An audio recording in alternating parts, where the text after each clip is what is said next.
안녕하세요. 떠드는 사람입니다. 떠드는 사람 276화는 파울라 코르텔레시 감독의 우리에게는 아직 내일이 있다에 대해서 떠들어 보도록 할게요. 우리에게는 아직 내일이 있다 이 영화는 1946년 이탈리아를 배경으로 하고 있는 흑백 영화입니다. 이 흑백 영화이기 때문에 당시에 이탈리아 네올리얼리즘을 떠올리기도 하지만 흑백이라는 것이 주는 뭔가 기억을 부르는 그런 느낌? 아니 뭐 추억을 이야기하는 그런 느낌? 그런 수단으로 흑백을 선택한 것도 있는 것 같아요. 그러니까 내 어머니, 내 할머니, 내 할머니의 어머니, 뭐 이렇게 윗세대의 기억을 이야기해주는 그런 기분이 들거든요. 우선 영화는 남편에게 매일같이 폭력을 당하며 살아가는 델리아라는 여자의 이야기를 보여줍니다. 그래서 폭력이라는 그런 키워드가 등장을 하기 때문에 설정만 보면은 뭔가 꽤 무거운 이야기처럼 느껴지기도 해요. 근데 막상 영화를 보고 나면 그렇게까지 무겁지는 않거든요. 이 무거운 이야기를 나름 유쾌한 연출 방식으로 풀어가고 있기도 하지만 이 영화가 단순히 가정폭력만을 다룬 영화도 아니기 때문이에요.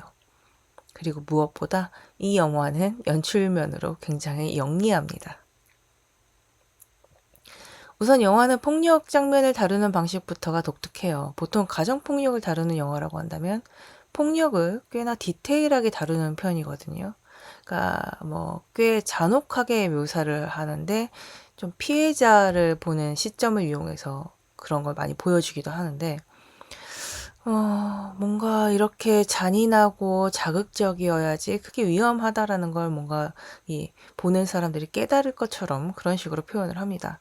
근데 이 영화는 정반대의 선택을 해요. 남편이 델리아를 때리는 장면에서는 폭력을 현실적으로 있는 그대로 보여주는 게 아니라 춤을 추도록 합니다. 음악이 깔리고 두 사람이 손을 맞잡고 춤을 춰요. 폭력 장면인데 춤을 춰요. 이게 뮤지컬도 아니고 갑자기 웬 춤이야 싶겠지만 이 춤추는 과정에서 남편이 델리아를 때리기도 하고 목을 조르기도 하고 내동댕이 치기도 합니다. 근데 이런 일련의 폭력 과정들이 모두 춤의 행동과 어우러져요. 그래서 폭력인 걸 알겠지만 그렇게 폭력처럼 자극적이게 와닿지는 않는다는 거죠. 그리고 사실은 관객들은 이들이 춤을 추건 뭐라건 지금 자신들이 보고 있는 장면이 가정폭력이 일어나고 있는 장면이라는 것을 너무나 잘 알고 있습니다. 그래서 저는 이 폭력을 춤과 음악으로 해석한 이 연출법이 상당히 영리하다고 생각을 했어요. 폭력을 노골적으로 표현해야만 그게 폭력이다, 그게 문제다, 이렇게 생각하는 건 아니잖아요. 저는 솔직히 그런 장면을 그렇게 노골적으로 이용하는 거는 자극적인 장면을 원해서 아니면 이제 그런 것들을 회자시켜서 사람들에게 좀 관심을 끌어보려고 저는 오히려 그게 더 솔직한 이유라고 생각을 하거든요.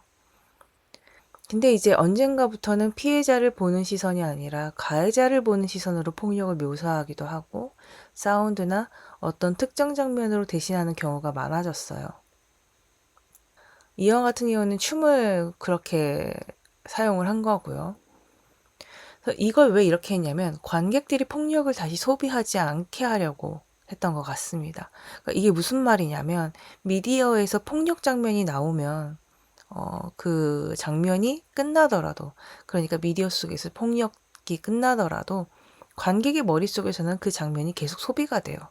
그만큼 그 장면이 자극적이었다는 뜻인 거죠.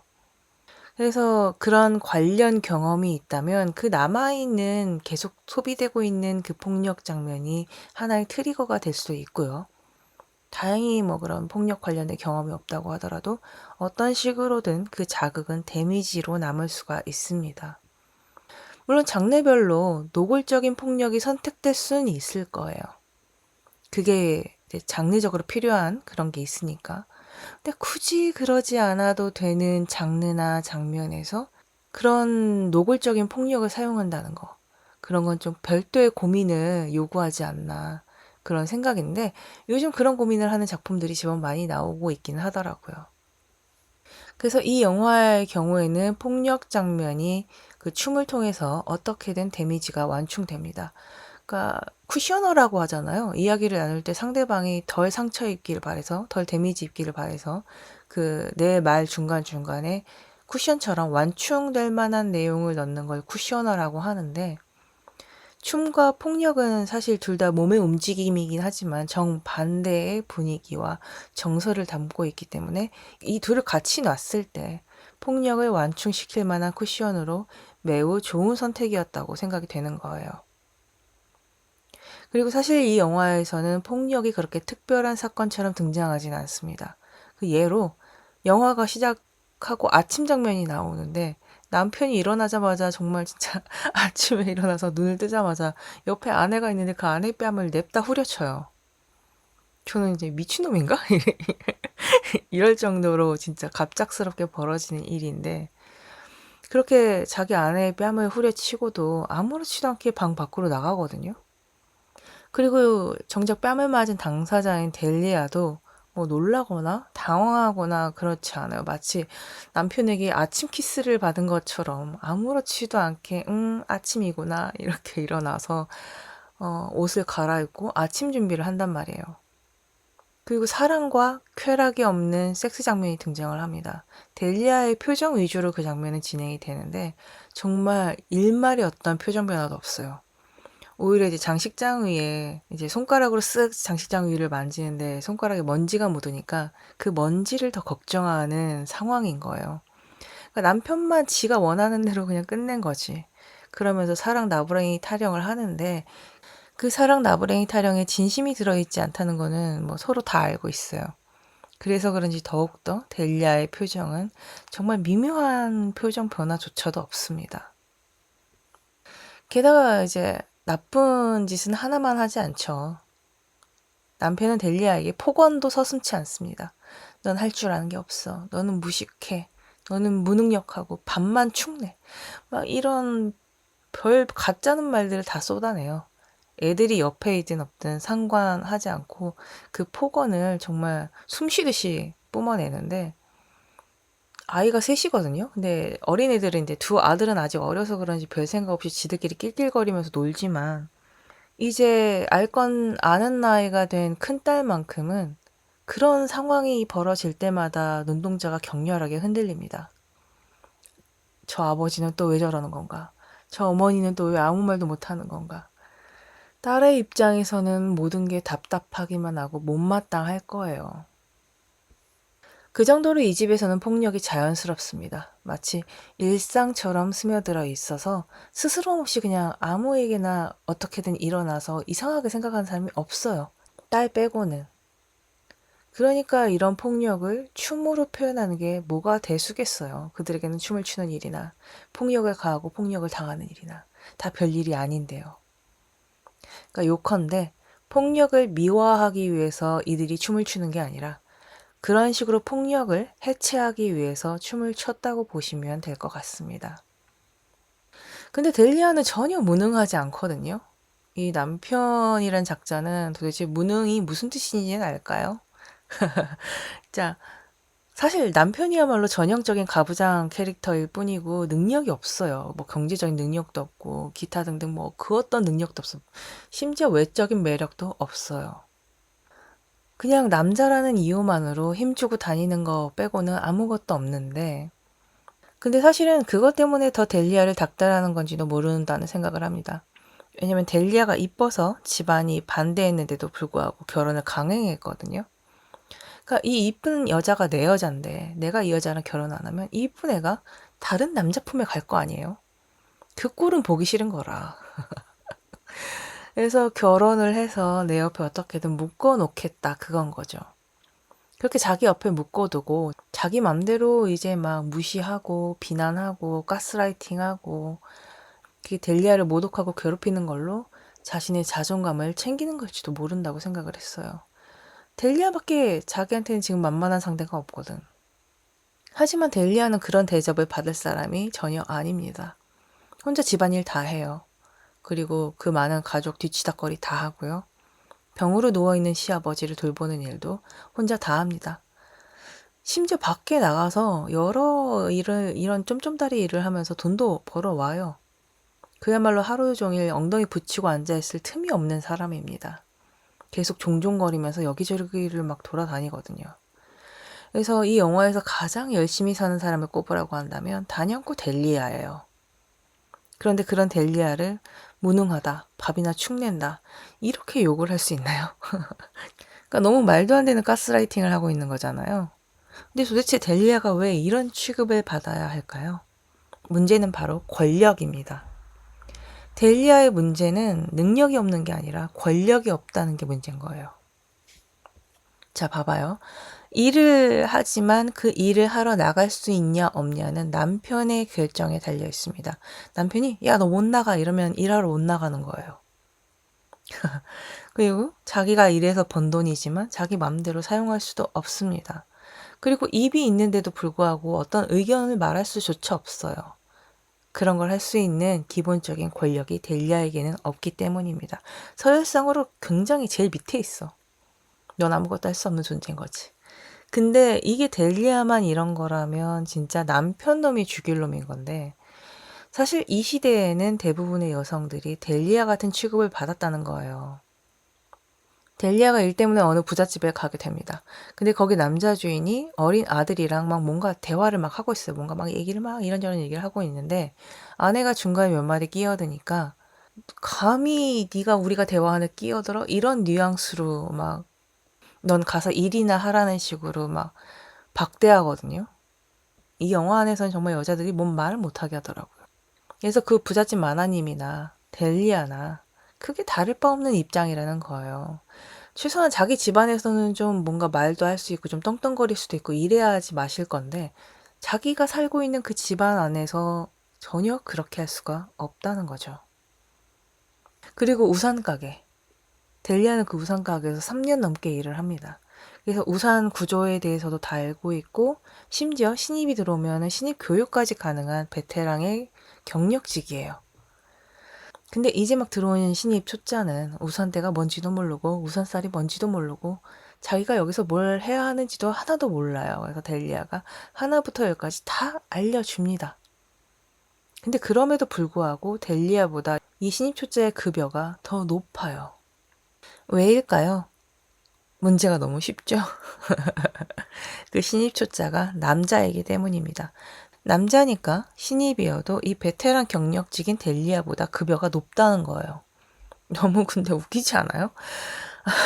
근데 사실 저도 이런 비슷한 경험이 있기 때문에 이 장면이 특히 더 열받긴 했어요. 이 일은 지금도 일어나고 있는 일이에요. 어쨌든 이 영화는 능력의 문제가 아니라 권력의 문제를 이야기하는 영화인데요.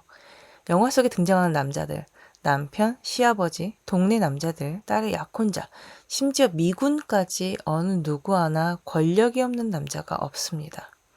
미군 얘기가 나와서 말인데 처음에 저는 미군이 등장했을 때 그래도 이 남자가 미국 남자니까 이탈리아 남자는 아니니까 이 동네의 그런 풍습이나 뭐 그런 형태와는 좀 다르지 않을까 그런 생각을 했어요. 그리고 아무래도 이 이탈리아라는 곳에 전쟁 후에 새로 등장한 새로운 세계의 새로운 남자다 보니까 새로운 사상, 새로운 생각 그런 걸 갖고 있지 않을까 좀 기대를 했거든요. 근데 웬걸 전혀 그렇지 않습니다. 이 영화를 보시는 분들은 아시겠지만 이 영화는 곳곳에 페이크 요소들이 심어져 있어요. 근데 이 미군도 그 페이크 중에 하나였습니다. 그러니까 이 미군 역시도 이 이탈리아 남자들과 전혀 다를 바 없는 남자였다는 거예요. 델리아가 싫다는데도 억지로 막 어깨도 붙들고 팔도 붙들고 막 그러고 말을 걸고 자기 뜻대로 안 되니까 호루라기를 빽빽 불어댑니다. 그리고 델리아가 막 영어 못 알아듣겠다는데도 계속 영어로 막 말을 걸어요. 델리아 듣기 싫대. 근데 계속 말을 걸어요. 그래서 미군의 이런 행동을 보면서 생각을 했습니다. 아, 이 영화는 그리고 델리아는 적어도 남자라는 존재를 통해서 삶이 바뀔 일은 없겠구나. 그런 생각을 하게 된 거죠. 이쯤에서 델리아의 딸 이야기를 해야 합니다. 델리아의 딸 이름은 마르첼라예요. 델리아에게는 정말 보물과도 같은 존재죠. 그 보물 같은 존재니까 내가 얘를 지켜야 될 거 아닙니까? 근데 델리아는 자기가 할 수 있는 게 많지 않다 보니까 굉장히 단순하고 좀 약간 무모하다 싶게 딸을 지켜줘요. 예를 들면 마르첼라가 감자를 삶으려다가 태웠습니다. 그러니까 혼날 거 아니에요? 냄비도 날렸어. 그리고 감자도 날렸어. 그러니까 아빠한테 혼날 것 같은 거지. 근데 또 어쩌면 맞을지도 몰라요. 그러니까 델리아가 자기가 그랬다고 뒤집었습니다. 아휴, 내가 정신을 팔다가 이렇게 감자를 다 태웠네. 이렇게 자기가 막 나서서 내가 그랬다. 이렇게 뒤집었습니다. 그리고 남편한테 흠씬 두들겨 맞게 돼요. 그 두들겨 맞는 소리를 딸이 다 듣습니다. 근데 이제 그런 상황이 끝나고 나서 델리아는 딸에게 가서 이렇게 말하죠. 거봐, 내가 해결한다고 했잖아. 이렇게 말을 해요. 델리아 입장에서는 해결한 거예요. 딸이 맞지 않았잖아요. 그러면 자긴 딸을 지켜준 거예요. 이 마르첼라 입장에서는 엄마가 너무 무지해 보이고 답답해 보이는 거예요. 그리고 또 자기 때문에 엄마가 맞았다고 생각을 하니까 죄책감은 들지만 오히려 이제 반대로 막 쓴소리만 나오는 거죠. 그래서 막 뭐라고 합니다. 근데 그래도 델리아는 괜찮았어요. 난 내 딸만 지키면 되니까. 내 딸만 괜찮다면 난 아무래도 좋아. 그런 거예요. 근데 그런 딸이 부잣집 남자와 약혼을 한대요. 그러니까 얼마나 좋겠어요. 델리아는 이 남자가 부자인데다가 딸을 너무 사랑하고 아껴주는 것 같으니까 너무 기쁜 거예요. 그래서 이 남자와 내 딸이 결혼만 하면 내 딸은 이제 더 이상 고생하지 않을 거다. 나처럼은 살지 않을 거다. 이런 생각을 하게 됩니다. 근데 그게 그 시대의 엄마들이 딸에게 해줄 수 있는 가장 현실적인 행복이라고 생각했을 것 같긴 해요. 뭘 더 해줄 수 있었겠어요. 자기들도 그런 삶을 못 살아봤는데. 근데 이제 어느 날 딸의 약혼자가 딸에게 하는 어떤 행동을 보면서 과거에 자신의 남편이 자신에게 했던 것을 떠올리게 됩니다. 좀 쎄하죠? 왜 둘이 비슷하지? 쎄한데 그냥 노파심일 거라고 생각을 하면서 지나쳐요. 그러다가 또 얼마 뒤에 또 하나를 봅니다. 남자가 딸에게 넌 너무 예쁘다. 화장하고 밖에 나가지 마라. 넌 내 거다. 막 이런 류의 얘기를 막 해요. 그때 델리아는 깨닫죠. 저놈은 내 남편과 똑 닮은 놈이다. 저놈은 진짜다. 이제 이런 생각을 하게 된 겁니다. 자신의 남편도 결혼 전에는 더할 나위 없이 달콤했다는 거를 떠올린 거예요. 근데 결혼 후에 델리아의 외모를 막 직접 관리하면서 화장하지 마라. 화장하고 나가지 마라. 집에만 있어라. 너는 무능력하고 쓸모가 없으니까 나한테 있어야 된다. 뭐 별별 가스라이팅과 폭력을 가하기 시작하는 생활이 그렇게 시작이 됐는데 사랑이라고 믿었을 거 아닙니까? 사랑이라고 믿었던 그 사랑처럼 들렸던 그 모든 말들이 어떤 삶으로 이어지게 됐는지를 누구보다 잘 알고 있는 게 델리아였어요. 그래서 지금 이 상황이 잘못됐다. 저 남자랑 결혼하면 안 된다라고 깨닫는 것도 델리아밖에 없는 겁니다. 그 상황에서. 더 이상 딸이 이 남자랑 결혼하는 걸 원치 않은데 왜냐면 결혼하면 자기처럼 살기 뻔하니까 그런 지옥으로 딸을 보낼 수는 없잖아요. 나의 보물인데. 그래서 결국은 그 결혼을 깨기 위해서 본인만이 할 수 있는 그런데 굉장히 대담하고 영리한 방식으로 딸의 결혼식을 깨버립니다. 남편과 시아버지가 그 결혼을 마음에 들어 했던 이유 중에 하나가 그 부자였기 때문이잖아요. 그러니까 그 금전적인 부분을 날려버렸거든요. 이 델리아가. 저는 이 델리아가 굉장히 똑똑하다고 생각을 한 거예요. 왜 이 결혼을 남편과 시아버지가 원하는지, 그리고 어떻게 하면 이 결혼을 깔끔하게 깨버릴 수 있는지를 판단한 거니까. 그래서 어쨌든 더 이상 부자가 아닌 남자를 사위로 맞이할 생각은 추호도 없던 내 딸은 더 좋은 남자랑 결혼할 수 있으니까 그런 집에 시집 보낼 필요가 없어진 남편과 시아버지는 결혼을 반대하게 됩니다. 그래서 결국은 파혼을 하게 되거든요. 딸은 막 울고불고 난리가 났어요. 막 결혼시켜줘, 나 결혼할 거야. 막 울고불고 난리가 나지만 델리아는 그런 딸을 보면서 생각을 했겠죠. 평생 그렇게 울게 되는 것보다는 차라리 지금 이렇게 울고 괴로워하고 끝내는 게 낫지 않겠냐. 이런 생각을 했을 겁니다. 아까 영화가 관객에게 여러 가지의 페이크를 준다고 말씀을 드렸습니다. 마치 델리아의 삶이 다른 방향으로 바뀔 수 있을 것처럼 보이는 순간을 몇 번 보여줘요. 옛 남친이 등장해서 막 이런저런 서사를 풀거든요. 그래서 이 남자가 델리아를 데리고 도망을 쳐주나? 이런 생각을 하기도 했고, 아까 말씀드린 그 미군이 나왔을 때는 그 미군이 델리아를 미국으로 데려가줘도 좋겠다 이런 생각을 했는데 그 외에도 이런 류의 여러 가능성을 보여주는 페이크들이 등장을 하지만 영화는 그 가능성들을 하나씩 다 제거를 해요. 그래서 결국 이 이야기 안에서 델리아의 삶을 바꿔줄 구원자는 등장하지 않을 거다라는 그런 이야기들을 보여줍니다. 그래서 그 후에 등장하는 델리아의 선택이 더 의미심장해지는 거예요. 델리아가 일을 하면서 몰래 돈을 모아 왔는데, 그래서 그 돈으로 옷을 한번 사 입으려고 그러나? 라고 생각을 했는데 그것도 페이크였거든요. 델리아가 돈을 모은 이유는 마르첼라가 결혼을 할 때 자기가 결혼 때 입었던 그 낡은 웨딩드레스를 물려주고 싶지 않은 거예요. 좋은 남자에게 시집을 가니까 예쁘고 새 웨딩드레스를 잘 입혀서 그렇게 곱게 시집을 보내고 싶었던 거죠. 근데 이제 결혼이 깨졌잖아요. 그러니까 그 웨딩드레스를 사줄 돈으로 뭘 하냐? 딸의 학비가 됩니다. 마르첼라는 상급 학교로 진학을 하고 싶었지만 여자가 무슨 공부냐? 돈이나 벌다가 적당한데 괜찮은 집에 시집이나 가라. 이런 이야기 때문에 진학을 못하고요. 세탁소에 취직해서 돈을 벌어 집에 돈을 보태는 삶을 살았습니다. 하지만 두 동생들은 남자이기 때문에 남자니까 공부를 해야지라면서 상급 학교로 진학을 했고요. 근데 이런 마르첼라의 비합리적인 그런 상황을 보면서도 그렇게 크게 이상하다고 생각하진 않았어요. 왜냐면 자기도 그렇게 컸으니까. 그리고 이렇게 지내다가 좋은 남자한테 시집 가는 게 행복이지 않겠냐. 그렇게 생각했으니까 본인도. 근데 이제 델리아는 더 이상 그렇게 생각을 하지 않습니다. 제가 델리아 똑똑하다고 했잖아요. 상황 파악이 정말 빠르거든요. 델리아는 자기 딸이 행복해지려면 누군가의 아내가 되는 게 아니라 공부를 해서 더 나은 세상에서 더 많은 선택지 중에 스스로 고르면 된다라는 것을 깨달았던 거예요. 그래서 이 웨딩드레스를 사려고 했던 돈을 학교 다니라고 주는 그 장면은 이 영화의 핵심 그 자체입니다. 그래서 그렇게 이어지게 되는 마지막 장면 또한 의미심장해요. 영화가 1964년을 배경으로 하고 있다고 말씀을 드렸는데 그 해에 이탈리아에서는 국민투표가 진행이 됐었습니다. 무슨 투표였냐면 왕정을 폐지하고 공화국을 세울 것인가를 묻는 그런 역사적인 투표였어요. 근데 이런 역사적인 투표에 이탈리아 여성들이 처음으로 투표권을 행사하게 된 겁니다. 그러니까 여성들의 첫 참정권이 실행되는 때였던 거죠. 델리아가 투표소를 향할 때 투표용지를 집에 떨어뜨리거든요. 근데 그걸 남편이 또 주워 봐요. 그래서 보니까 이제 이 여자가 투표를 하러 간 거야. 그러니까 자기는 못마땅한 거지. 감히 여자가 어디서 여기서 막 델리아를 잡으러 출동을 합니다. 근데 또 그 뒤 이어서 그 종이를 딸이 발견하게 돼요.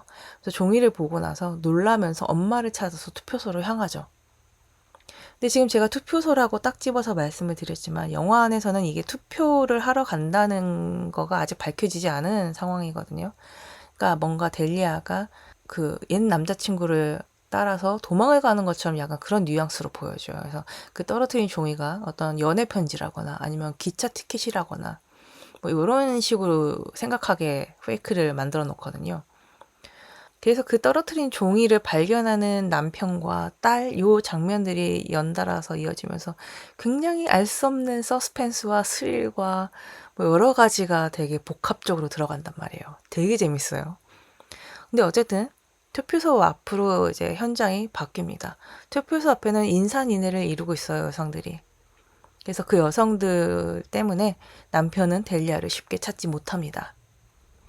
그 대신 델리아를 찾아내는 건 딸이에요. 집에 떨어뜨린 그 투표 서류 때문에 투표를 못할 뻔했는데 그 딸이 그걸 가져다 주면서 델리아는 무사히 투표를 하게 됩니다. 이 장면 또한 정말 의미가 큰 거예요. 영화가 계속 페이크를 준다고 했는데 그 페이크는 델리아가 도망을 칠 것이다. 그래서 델리아 개인의 개인적 해방을 이루게 될 것이다. 이런 방향으로 페이크를 주거든요. 근데 사실은 그게 아니었던 거지. 사실은 이 모든 게 1946년 이탈리아 여성 참정권 선거로 연결되는 구조였던 거예요. 여성들의 연대가 시작됐고 엄마들이 딸들을 위해 권리를 행사했던 그 역사적인 순간과 그 선택을 매칭시켜버린 겁니다. 난 진짜 너무 신선했어. 그러니까 눈치를 못 그러니까 복선이 분명히 있거든요. 복선이 있는데도 불구하고 장면과 서사를 삽시간에 전환시키고 확장시켜버린다는 거는 꽤 놀라운 그리고 되게 대담한 연출법이 아니었나 그렇게 생각을 합니다. 그러니까 괜찮은 남자 하나 만났다고 여자의 인생이 잘 풀리는 게 아니란 걸 이제 안 거잖아요. 그리고 계속 세상이 같다면 그런 게 바뀐다고 해서 달라질 게 없다. 내 딸도 어느 순간에 갑자기 자신과 같은 삶을 반복해서 살 가능성이 있다. 요거를 깨달은 거예요. 이거는 나 하나면 어떻게 된다고, 나 하나 이 상황에서 벗어난다고 해결될 문제가 아니다. 이건 사회 구조를 바꿔야 한다. 그래서 나는 내 딸 세대를 위해서 투표를 하겠다. 이런 마음들이 모이고 모여서 투표 장면으로 이어지는 거죠. 근데 그게 비단 델리아뿐이었을까요? 거기에 투표소 앞에 모여있는 그 수많은 여성들, 이 수많은 여성들이 모두가 델리아였을 겁니다. 이 땅의 수많은 델리아가 자신들의 딸인 수많은 마르첼라를 위해, 그 마르첼라의 영원한 미래를 위해, 그 어려운 상황에서도 남편들이 얼마나 막았겠어. 주변의 남자들이 얼마나 막았겠어. 여자들아 나대지 말아라 이렇게 얼마나 막았겠어요. 근데 그런 어려운 상황에서도 투표를 하기 위해 그렇게나 모여든 거예요. 굉장히 임팩트 있는 장면과 순간이 아닐 수가 없었습니다. 그런 역사적인 그런 순간을 그렇게 매칭을 시키는 거는 진짜 굉장히 영리한 것 같아요. 연구를 엄청 많이 하지 않았을까 그런 생각이 듭니다. 그렇게 투표를 마치고 델리아가 투표장 밖으로 나와요. 그래서 딸이 아직도 이 근처에 있는지 두리번거리면서 딸을 찾습니다. 그렇게 딸이랑 눈이 마주치게 되는데 계단 위였기 때문에 델리아는 약간 위에 있고 딸은 약간 밑에 있거든요. 그래서 딸이 엄마를 올려다보는 상태예요. 근데 델리아가 딸을 바라보면서 입모양을 번긋거리고 손짓을 하면서 노래 부르는 신용을 합니다. 마치 립싱크를 하는 것처럼. 그래서 그 모습을 올려다보면서 딸은 처음으로 델리아에게 환한 미소를 보여줘요. 그 둘 사이에서는 사실 아무 음악도 들리지 않았겠지만 영화상으로는 그 델리아의 그 입 번긋거리는 입모양에 맞춰서 배경음악이 흘러가거든요. 그래서 배경음악에 나오는 노래 가사랑 그 입모양에 맞아 떨어지게 됩니다. 그러니까 관객들은 음악을 듣는 거죠. 델리아는 립싱크를 하는 것처럼 보이겠지만요. 그때 흐르는 노래 가사가 이래요. 입을 벌리지 않아도 노래를 할 수 있다. 델리아는 영화 내내 큰 소리 한번 내본 적이 없는 사람입니다. 남편에게 대들지도 않았고, 뭐 아이들에게 뭐 화는 뭐 이렇게 저렇게 큰 소리는 냈지만 뭐 그렇다고 엄청 뭐 불호령을 내리거나 이러진 않았고요. 이웃들과도 간간히 싸우긴 했지만 그렇다고 큰 소리를 내는 싸움을 일으킨 적도 없고요. 자신의 생각을 되게 강력하게 주장해 본 적도 없습니다. 신입이 자기보다 급여가 높은데도 불구하고 거기에 대해서 막 없던 막 보장하라 보장하라 이런 말도 하지 않아요. 하지만 입을 벌리지 않아도 노래를 할 수 있는 것처럼 큰 소리를 내지 않아도 뭔가 도모를 할 수는 있는 거잖아요. 델리아는 폭력을 견뎌냈어요. 그리고 어떤 목표를 위해 돈을 모으기도 했고요. 불행할 게 뻔한 딸의 결혼을 영리하게 용기 있게 깨버렸습니다. 그리고 딸의 미래를 위해서 투표소로 스스로 찾아간 그런 사람이에요. 그러니까 델리아는 자신의 자리에서 할 수 있는 선택을 계속해서 끊임없이 해오고 있던 그런 사람인 겁니다. 영화는 어떤 거대한 승리에 대해서 이야기하지 않아요. 생각해보세요. 이렇게 투표 한 번 했다고 델리아의 삶이 갑자기 뿅 하고 바뀌진 않을 거잖아요. 막 남편이 갑자기 어머 우리 여보 왔어용 이렇게 하진 않을 거잖아요. 영화가 여기서 끝났지만 델리아가 집으로 돌아갔을 때를 상상해보면 남편은 네가 투표를 하러 가? 여자들 앞에서 나를 무안하게 해? 이렇게 막 화를 내면서 폭력을 가할지도 모릅니다. 투표장에서야 여성들이 연대해서 남편을 막아줬다고 하지만 집에서는 누가 델리아를 보호해 주겠어요. 근데 영화도 그런 현실을 모르진 않아요. 그래서 갑자기 델리아가 남편을 떠나서 삶이 뒤바뀌는 그런 식의 동화 같은 엔딩을 주지 않았던 겁니다. 근데 이면에는 이런 엔딩이었겠죠. 수많은 델리아들이 용기를 내서 들어올린 그 투표용지가 지금 당장 어떤 변화를 꿈꾸며 들어올린 게 아닐 거잖아요. 그들도 알고 있을 겁니다. 그러니까 그 투표는 자기 자신을 위해서 한 투표가 아니라는 거예요. 아마 그녀들 대부분이 자신들의 마르첼라, 그러니까 자신들의 딸이나 혹은 누군가의 여성들을 위해서 투표를 했을 거예요. 딸의 웨딩드레스를 사려고 모은 돈을 딸의 학비로 바꾸면서 편지를 쓸 때 철자를 다 틀립니다. 그리고 한 땀 한 땀 정말 삐뚤게 써내려 가요. 이 돈으로 학교가 이런 쪽지 하나를 쓰는데 오래 걸려요. 그렇게 글씨 하나 제대로 쓰지 못하고 딸 자식을 학교에 당당하게 보낼 돈도 없는 그런 못 배우고 가진 거 없는 여성이라도 나라의 방향을 선택할 권리는 있다. 자기 자신의 미래를 선택할 권리는 있다. 이런 걸 영화는 마지막에 이렇게나 훌륭하게 보여주는 겁니다. 영화의 제목은 우리에게는 아직 내일이 있다예요. 여기서 이제 내일이 있다는 이틀의 투표 일정 중에 하루가 더 남았다는 것을 이야기하는 직설적인 표현이기도 하지만 다른 의미로는 이런 게 아닐까 싶어요. 누군가에게 의지하거나 아니면 누군가가 구해주기 때문에 우리에게 내일이 있는 게 아니라 스스로 선택할 수 있는 기회와 힘이 있기 때문에 우리에게는 아직 내일이 있다. 그러니까 우리에게는 아직 미래가 있다. 이런 의미가 아닐까 생각이 드는 거죠. 그러니까 정말 제목이 너무 멋진 거예요. 이렇게 멋진 제목과 멋진 영화와 멋진 연출, 멋진 내용 뭐 다 오랜만에 보는 것 같습니다. 근데 돌이켜보면 영화의 배경은 80년 전의 일이잖아요. 그런데도 지금까지 세계 곳곳에서는 여성 권리의 문제로 끝없는 싸움들이 벌어지고 있습니다. 관련해서 사건, 사고도 굉장히 많이 벌어지고 있어요. 분명 이 영화는 과거의 이야기를 하고 있지만 지금과 별반 크게 다르지 않은 내용들을 보면서 또 생각을 해봅니다. 이 영화는 과거를 다루는 척했지만 사실은 지금의 현실을, 그러니까 현재의 여성 이야기를 하고 있는 건 아닐까. 그렇게 생각이 드는 거죠. 그럼 이렇게 떠드는 사람 276화 춤과 노래로 번역된 폭력 우리에게는 아직 내일이 있다 편을 마치도록 하겠습니다. 다음 277화에서는 어떤 이야기로 떠들지 기대해 주시고요.